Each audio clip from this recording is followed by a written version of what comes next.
FIFA ലോകകപ്പ് football ടൂർണമെൻറ്റിനോടനുബന്ധിച്ച് Himayathul ഇസ്ലാം higher secondary സ്കൂളിൽ വിളംബര ജാഥ സംഘടിപ്പിച്ചു. സ്കൂൾ സ്പോർട്സ് ക്ലബിൻ്റെ നേതൃത്വത്തിൽ യുണൈറ്റഡ് ബൈ ഫുട്ബോൾ എന്ന പേരിൽ സംഘടിപ്പിച്ച ഘോഷയാത്ര ഫുട്ബോൾ പ്രേമികൾക്ക് വേറിട്ട അനുഭവമായി മാറി.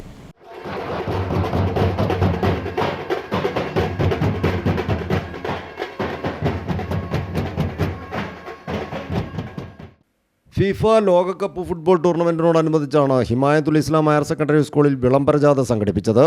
സ്കൂൾ സ്പോർട്സ് ക്ലബിൻ്റെ നേതൃത്വത്തിൽ യുണൈറ്റഡ് ബൈ ഫുട്ബോൾ എന്ന പേരിൽ സംഘടിപ്പിച്ച ഘോഷയാത്ര ഫുട്ബോൾ പ്രേമികൾക്ക് വേറിട്ട അനുഭവമായി മാറി. സ്കൂൾ ഗ്രൗണ്ടിൽ നിന്ന് ആരംഭിച്ച വിളംബര ജാഥ ബീച്ച് റോഡ് വഴി കോർപ്പറേഷൻ പരിസരം ചുറ്റി തിരികെ സ്കൂളിൽ സമാപിച്ചു. കോഴിക്കോട് കോർപ്പറേഷൻ വിദ്യാഭ്യാസ കായിക standing committee chairperson Sara Jafar ജാഥ ഫ്ലാഗ് ഓഫ് ചെയ്തു. കൗൺസിലർ TPM ജിഷാൻ ചടങ്ങിൽ മുഖ്യാതിഥിയായി. ഫുട്ബോൾ ലഹരിയിലമർന്ന വിളംബര ജാഥയിൽ സ്കൂളിലെ മുഴുവൻ വിദ്യാർത്ഥികളും തങ്ങൾ പിന്തുണയ്ക്കുന്ന പ്രിയപ്പെട്ട ടീമുകളുടെ ജേഴ്സി ധരിച്ചാണ് അണിനിരന്നത്. സ്കൂളിലെ NCC, NSS, JRC തുടങ്ങിയ സന്നദ്ധ സംഘടനകളിലെ വളണ്ടിയർമാരും ജാഥയിൽ അണിനിരന്നു. School manager PKV Abdul Azeez, principal TP Muhammad Basheer, headmaster VK Faisal, PTA president Naushad, PTA vice president Raziq, Abdul Khader Kakkattil, S Sarshar Ali, Jadeer, Anas, school കായികാധ്യാപകൻ CT ഇല്യാസ് തുടങ്ങിയവരും ചടങ്ങിൽ സംബന്ധിച്ചു. News bureau, Kozhikode.